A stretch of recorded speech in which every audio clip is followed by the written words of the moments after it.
Sales of newly built homes fell 18% in December compared to last year, and this is a sign of the times. And this was according to research done by a California-based housing research and analytics firm. And they, of course, or the media, use the typical spin, it's because of the partial government shutdown, which is utter drivel. They're blaming everything for that now. It's the new Russia, it seems.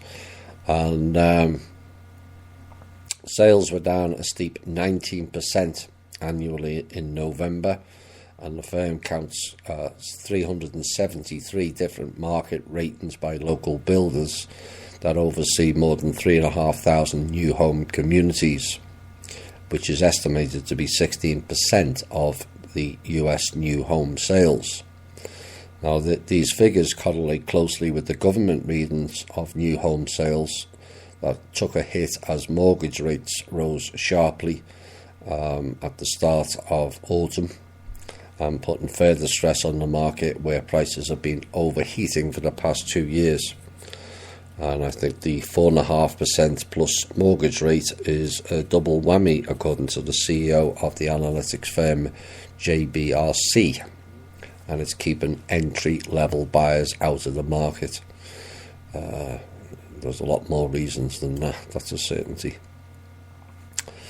Florida Governor Ron DeSantis this week removed the Broward Sheriff Scott Israel from office last Friday, replacing him after 10 months of turmoil spawned by the slaughter of 17 staff and students in Parkland, the Parkland School. We have covered Mr. Israel in some pieces previously in previous shows earlier last year, and this is an interesting move for those who are familiar with Broward County corruption, and also Debbie Wasserman Schultz. Perhaps there'll be more than that. Now, the governor was replaced with former Coral Springs Police Sergeant Gregory Toney, who has a background in active shooter training and becomes the first black sheriff in Broward County's history. And he announced the suspension from the Broward Sheriff's Office headquarters. DeSantis said while displacing the former sheriff, he prepared a response from a black church in northwest Fort Lauderdale. And the suspension caps nearly a year-long series of revelations that exposed the failure of Broward Sheriff's deputies to run in and save the children at the Marjorie Stoneman Douglas High School. They didn't run in because they were told to stand down. We all know why. Now, it also came to light that some deputies couldn't remember when they last had been trained to handle an active shooter, even though the agency had asked for it and just got ignored. I wonder why. All set up nicely, as you remember. And Israel's leadership of the agency had come under intense scrutiny, and he's received extra criticism over the massacre in which 17 people were killed and wounded on Valentine's Day. Nice ritual. South African President Cyril Ramaphosa has urged men to unite against rape and sexual assault in the country, calling it a national crisis. Women were being raped and killed on a continuous basis, and he said it was time to end the gender-based violence.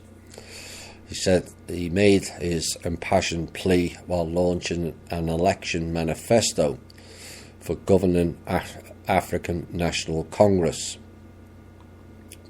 Now, there are some 40,000 rapes that are reported, and a lot more that don't, every year in South Africa, and they suspect that this is only a fraction of the real total, and the president asked men in a packed Durban stadium, where tens of thousands of supporters watched his speech, to stand to show their condemnation.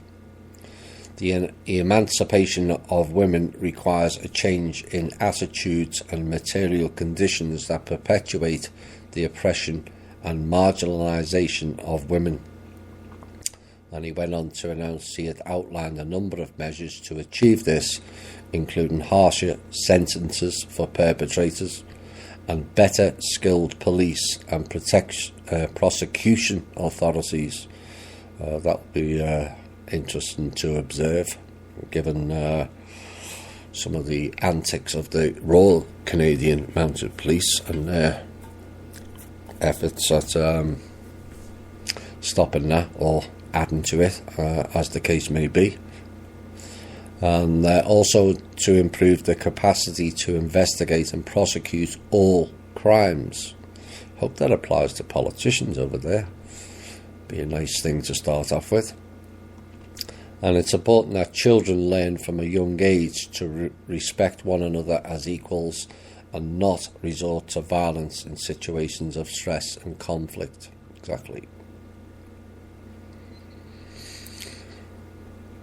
Sometimes you wonder, or I wonder, why I'm doing this show and being involved in the trust, when you hear of incidents of this level of stupidity. The police in the state of Utah this week have taken the unusual step of urging residents not to drive blindfolded. Really. After an online challenge inspired by a horror film led to a crash. A teenager with a hat over her eyes drove into oncoming traffic in the city of Layton, Utah, while taking part in the so-called Bird Box Challenge. Eating Tide Pods, and now let's drive blind. The craze, for those who don't know, came from the Netflix film Bird Box. And last week, Netflix had to put out a warning to not attempt the challenge. Really.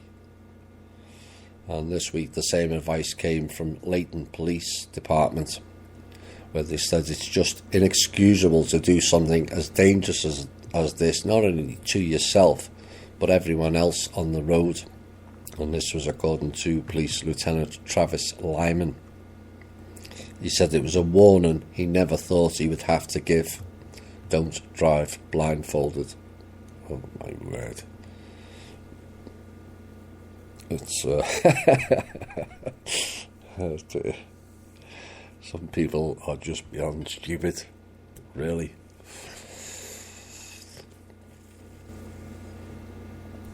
Democrats said two bombshell reports from the New York Times and the rogue Washington Post, in fact both of them are, regarding Donald Trump and Russia have raised concerns. Go figure.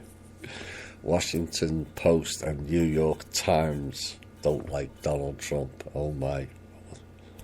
I wonder why. Meanwhile, their Republican counterparts downplayed the new report and asked Americans to consider instead the president's actions on Russia. You know, there's been so many questions raised. Democrat Senator Dick Durbin of Illinois said this week, why is he so chummy with Vladimir Putin? This man is a former KGB agent. Have you ever heard anything so childish in all your life? So what these clowns are saying, a world leader cannot speak to another world leader. This is playground stuff. And accused Putin of never being a friend to the United States. Mr. Durbin really needs to learn history given Russia saved the United States twice in previous wars. Oops. They've invaded our allies, really. Ukraine are not our allies. Threaten us around the world, really, not quite. And tries his damnedest to undermine our elections, which is complete and utter BS. And why is President Trump his best buddy? Who says he is? On Friday, The Times reported that Trump's firing of former FBI Director James Comey triggered a counterintelligence investigation into whether the president was working to advance Russia's interests. Beyond a joke. It will get worse. PG&E Corporation Chief Executive Officer Geisha Williams is leaving as California's largest utility owner nears potential bankruptcy. This is Rothschild's owned. Now, the San Francisco-based company has begun a search for a new CEO following Williams' departure, and the PG&E General Counsel John Simon will take the helm in the meantime. Williams, who was 57, only took over as CEO in March of 2017 and is leaving after a catastrophic 3 months for PG&E. And catastrophic being the operative word. She said, "I valued the opportunity I had to lead PG&E and I wish all my colleagues well. Now, the company has seen 2/3 of its market value wiped out since November's Camp Fire, the deadliest wildfire in California's history, and investigators have been probing whether the power giant's equipment ignited the fire, along with its potential liability for blazes that devastated Northern California's wine country in 2017. We'll have more about the wine country later. And the costs that may tally up to as much as $30 billion, and its debt has been downgraded to junk status, and state regulators have called for a management shake-up. How about dragging in the Rothschilds and dealing with them? How the world is changing on a global financial scale. By 2030, 7 of the world's top 10 economies will be the current emerging markets. And this is according to a latest report by a London-based multinational banking and financial services company, and also known child traffickers, Standard Chartered, money launderers, child trafficking, etc., etc. Now, the long-term projection shows that India is likely to become larger than America, whilst neighbouring China will reportedly steal the crown of the world's most powerful economy by as soon as 2020. All as planned 30 to 40 years ago. In fact, really as planned 107 years ago, to be precise. At the same time, Indonesia may bring into the top 5 economies. I would suggest not. It's not going to go the way they think in that place. And India will most likely be the main mover, with its trend growth accelerating to 7.8% by the 2020s, partly due to ongoing reforms, including the introduction of a national goods and services tax, and also the Indian Bankruptcy Code.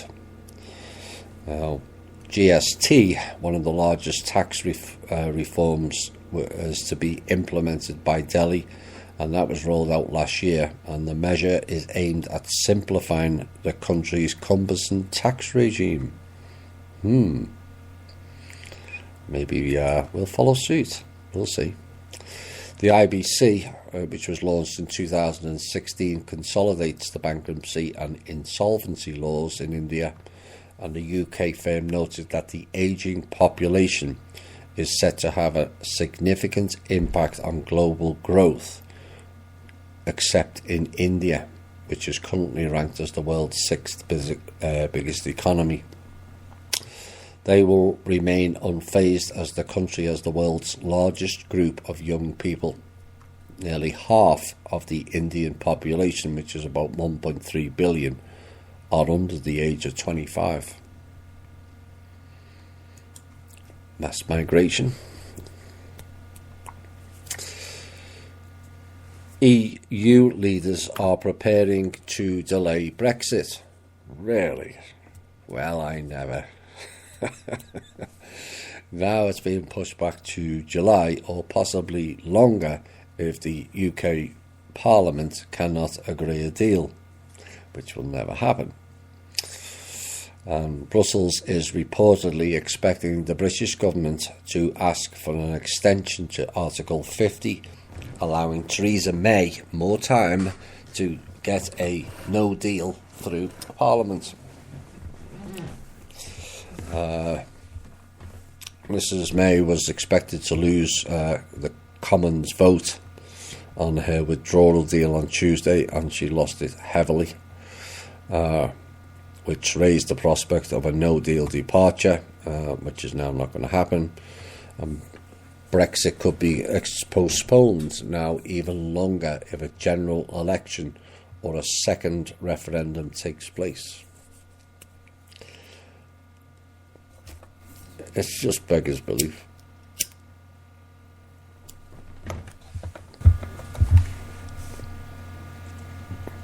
A judge in Baltimore, Maryland, also a sign of the times, has made the decision to move forward in a $1 million lawsuit against Johns Hopkins University, Bristol Myers Squibb and the Rockefeller Foundation for their role in a 1940s US government experiment.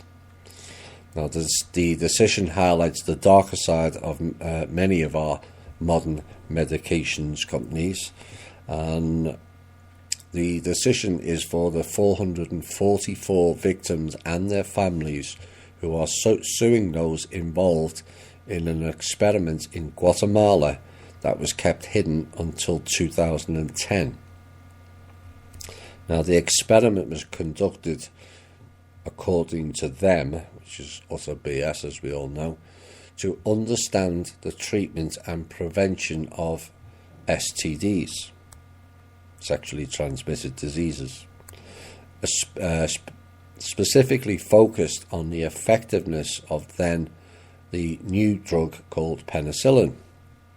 And when the test was uncovered by a professor at Wellesley College in Massachusetts, President Barack Obama called the Guatemalan president personally to offer a sincere apology. Now, the lawsuit was first filed and dismissed last year. However, following the recommendations of a U.S. District Judge, Marvin Garbus, the victims' attorneys have refiled, and that's now going ahead. Experimenting on children. Unbelievable.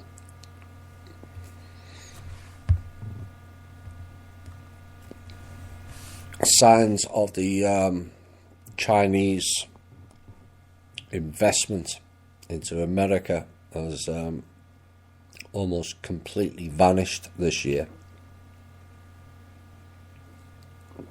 Not a surprise. And foreign direct investments from China into America plummeted by 83% last year, 83%. Why? Well, this is what we've been telling you in the shows. It's a financial assassination program on this country. Pure and simple. Not coming from the Chinese government or the Chinese president, but the dragon groups and Rothschilds. Oh, not only are these Chinese firms drastically scaling back investments, but they have embarked on a record-setting wave of sales of real estate, hospitality and entertainment businesses. Including those sales, net Chinese foreign direct investment into North America turned negative in 2018 to the tune of $5.5 billion. Another $12 billion of Chinese assets around the world are expected to be sold this year also. So they're selling all their assets off to keep them going. That's the gist of this item. For those that says they've got nothing left, this is what they're doing. Collateralising all their assets to keep themselves going. Well, those figures won't last long. And the evaporation of Chinese money in the United States reflects self-imposed restrictions by Beijing on investments outside the country. And the trend was exacerbated, though, because Washington had been tightening foreign investment reviews. Both of them courtesy of the Black Dragon Group.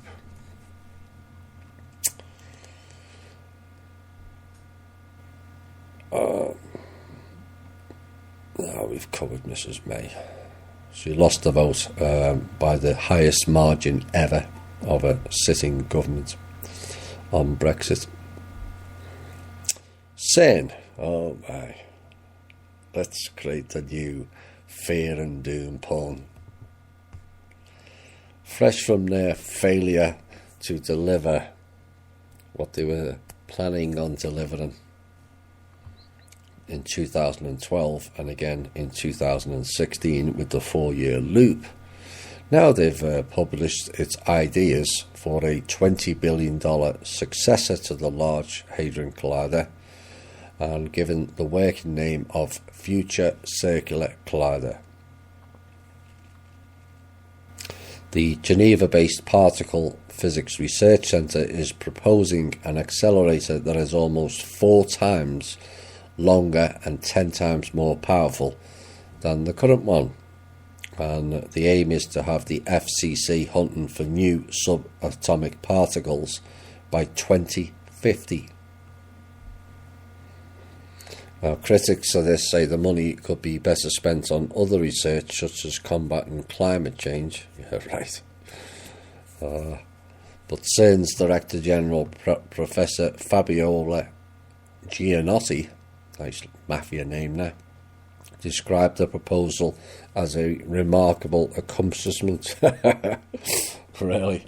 You didn't accomplish much with the last one, did you? Trying to create portals and wormholes so you can escape out. Failed. Oops. You'll fail again. Save your money, save your energy, because the minute you start building it, we'll shut it down again. US Citibank has blamed the recent turmoil on global markets for a surprise drop in revenue. When you add in that we took all the bonds off them to not leave them in zero liquidity, you can add, you know where Citibank is heading. If you bank there, you're taking a risk. Wells Fargo also. And the fourth quarter revenue slipped 2% on nearly $500 million. They've lost. And the bank said its income on its bond trading desks, the bonds, has slumped by a fifth following the fluctuations on financial markets in December. Now, it's got nothing to do with that. You didn't do the right thing and we took the bonds off you. But Chief Executive Michael Corbett said that the lender, which is America's third largest, was making solid progress. Not this year, you won't.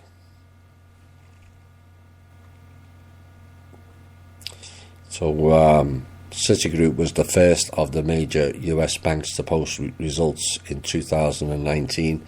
JP Morgan, Bank of America and Goldman Sachs are all due to issue fourth quarter figures later this week. They'll be similar. This is in the news, but it could also be in the intel. Federal agents posing as potential terrorists and munitions sellers arrested a Georgia man in a plot to blast his way into the West Wing of the White House with an anti-tank rocket. This is according to court papers and prosecutors today. And the name given out, which is typically a triple barrel name and typically a Muslim type name, Hasha Jalal Tahab, who was 21 years of age from Cummings, Georgia, met with undercover agents yesterday and traded his car in for semi-automatic assault rifles, remote-controlled explosives and grenades, and an anti-tank rocket. This is according to an FBI affidavit. He planned to blow out a door in the West Wing to gain entry, using as many weapons as possible to inflict carnage, according to the court papers. And he also told at least one agent that he wanted to fire a rocket at the Statue of Liberty. Unbeknownst to Taheb, the weapons he received on the back of a tractor trailer had been rendered inert by the FBI, and he was arrested within moments of obtaining the weaponry, according to prosecutors. And the investigation has started because of a tip given to law enforcement. So the tipster told authorities that the suspect had been becoming radicalised and changed his name. Sounds like an agent. House Speaker Nancy Pelosi has asked President Donald Trump to reschedule his State of the Union address from later this month if the government remains shut, or he should deliver it in writing. Sadly, given the security concerns, and unless government reopens this week, Pelosi suggests that we work together. We'll have more on her later, to determine another suitable date after government has reopened for this address, or for you to consider delivering your State of the Union address in writing to Congress on January the 29th. That's what Pelosi wrote in a letter to Trump on Wednesday. The partial government shutdown was in its 26th day, officially the longest in history, after Trump had demanded $5.7 billion to pay for the wall along the US-Mexico border and vowed to veto any legislation that does not include the sun. Of course, Democrats now, with memory wipe syndrome, oppose the wall, and many of them voted for it. Until Trump got into office, then it suddenly flips. And they are refusing to appropriate the money. And later, after sending the letter, Pelosi told reporters that the State of Union requires hundreds of people to work out logistics and security, and most of them have been furloughed or are working without pay because of the shutdown. The point is security, she said. Trump can make the speech from the Oval Office if he wants. Security, Pelosi. Oh my. Pelosi's talking about security. What about the security at the border? Pelosi. You know, the state that you are a congresswoman in, which you ignored. What about the security for the American people? You know, those people you are pretending to serve. Her thinking is about as useful as the various facelifts she's had. It just doesn't work.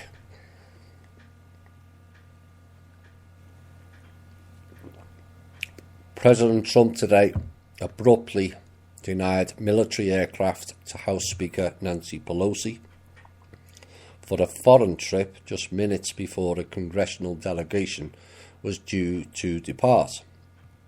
Now, in a stunning response to her call to delay the State of Union address amid the government shutdown, in a curt letter, Trump said her trip had been postponed due to the shutdown, and I'm sorry to inform you that your trip to Brussels, NATO, Egypt, ISIS, and Afghanistan, NATO, and Langley 2-3 has been postponed.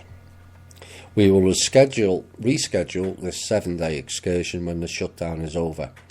In light of the 800,000 great American workers not receiving pay, I'm sure you would agree that postponing this public relations event is totally appropriate, Trump wrote. I also feel that during this period, it would be better if you were in Washington negotiating with me and joining the strong border security movement to end the shutdown. Obviously, if you would like to make your journey by flying commercial, that would certainly be your prerogative. Yes, Mr. Trump. Trump also announced today that fake Treasury Secretary Stephen Mnuchin, Secretary of State Mike Pompeo, and Secretary of Commerce Wilbur Ross, among others, would not be going to the World Economic Forum in the Rothschilds-led Davos, Switzerland. The group is going to attend the summit from January the 22nd through January the 25th, and Mr. Trump has now cancelled all American involvement in that meeting. Read between the lines. And essentially, this is what Trump told Mnuchin and Pelosi.